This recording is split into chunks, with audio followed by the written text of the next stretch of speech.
Hello friends, welcome back to my channel. আজকে আমি নিরামিষ সয়াবিনের একটা রেসিপি দেখাবো। তো নিরামিষ মানে পেঁয়াজ রসুন ছাড়া সবজি। তো সাধারণত নিরামিষ দিনে আমরা পনির দিয়ে সবজি করি।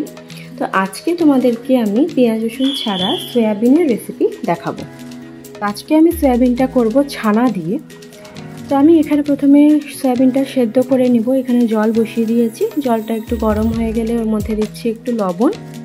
একটু ফুটে উঠলে আমি সয়াবিনটা দিয়ে দেব। একটা বয়েল আসলেই বন্ধ করে দেব। তারপর 5 মিনিট মতো স্ট্যান্ডিং টাইমে রাখবো। তারপর এটা জলটা চিপে বার করে নেব।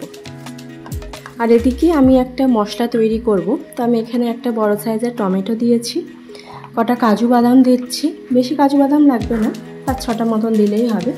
আর দিচ্ছি আদা, জিরে গুঁড়ো আর একটা কাঁচা লঙ্কা দিয়ে আমি এটা মিহি করে পেস্ট করে নিয়েছি। এবার 5 মিনিট পর আমি সয়াবিনটাকে ঠান্ডা জলে ধুয়ে নিয়েছি। এবার এটাকে চিপে চিপে সয়াবিন থেকে এক্সেস জলটা বার করে নিতে হবে।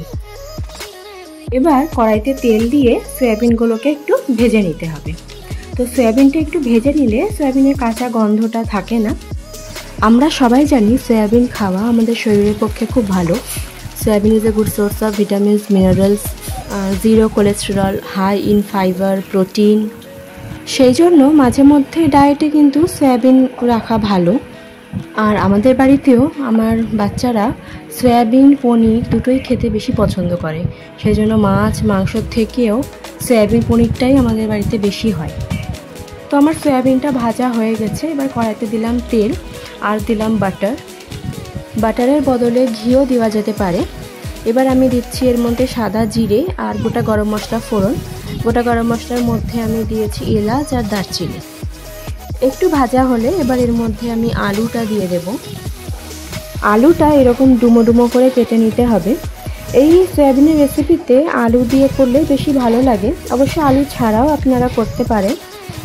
এবার আলুর মধ্যে দিচ্ছি একটু লবণ আর হলুদ দিয়ে ভালো করে একটু ভেজে নেব। একটু হালকা লাল করে ভাজা হয়ে গেলে এর মধ্যে আমি মশলার পেস্টটা দিয়ে দেব। আলুর সঙ্গে মশলাটা ভালো করে কষিয়ে নিতে হবে। তারপর এর মধ্যে দিব আর একটু লবণ আর হলুদ। তো আমার হলুদ আর লাগবে না, যেহেতু আমি আলু ভাজার সময় হলুদ দিয়েছিলাম, তো কালারটা ভালোই হয়েছে। তো আমি একটু হালকা করে একটু লবণ দিচ্ছি আর দিচ্ছি আমি কাশ্মীরি লঙ্কার গুঁড়ো। এবার ভালো করে কষানো হয়ে গেলে এর মধ্যে আমি দিয়ে দেবো সয়াবিনগুলো। সয়াবিন দিয়েও একটু ভালো করে কষিয়ে নিতে হবে। তারপর এর মধ্যে আমি দিব গরম মশলা গুঁড়ো। যে কোনো রান্নাতে হোমমেড গরম মশলাই ব্যবহার করি। হোমমেড গরম মশলার টেস্ট এবং সেন্ট দুটোই ভালো হয়। আমিষ রান্না হোক কিংবা নিরামিষ রান্না হোক, গরম মশলা দিলে তার টেস্ট, রান্নার ফ্লেভার সবটাই কিন্তু চেঞ্জ হয়ে যায়।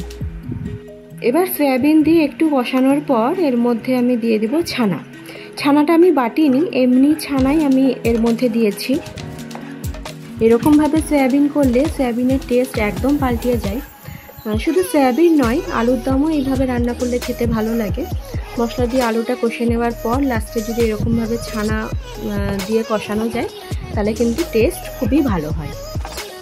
আর ছানাটা বাটার দরকার নেই, লাস্টে এইভাবে ছানাটা মিশিয়ে ভালোভাবে একটু কষে নিতে হবে। তো এই দেখুন আমার ভালোভাবে কষানো হয়ে গেছে। এবার আমি এর মধ্যে দেব গরম জল। তো জল দিয়ে এটা ঢাকা দিয়ে সেদ্ধ করতে হবে যতক্ষণ না আলুটা সেদ্ধ হয়ে যাচ্ছে। আর লাস্টে একটা কাঁচা লঙ্কা আমি ভেঙে এতে দিয়ে দিলাম।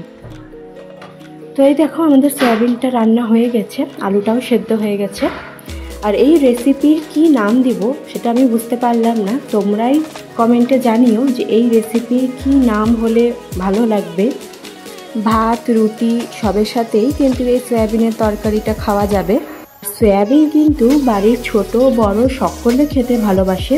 সেই জন্য দুপুরের লাঞ্চে হোক কিংবা রাত্রের ডিনারে হোক এই রেসিপিটা একবার অন্তত সবাই ট্রাই করো। আশা করি ভালো লাগবে।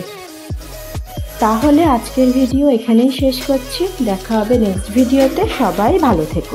আর আজকের এই রেসিপিটা কেমন লাগলো সবাই কিন্তু কমেন্টে জানিও।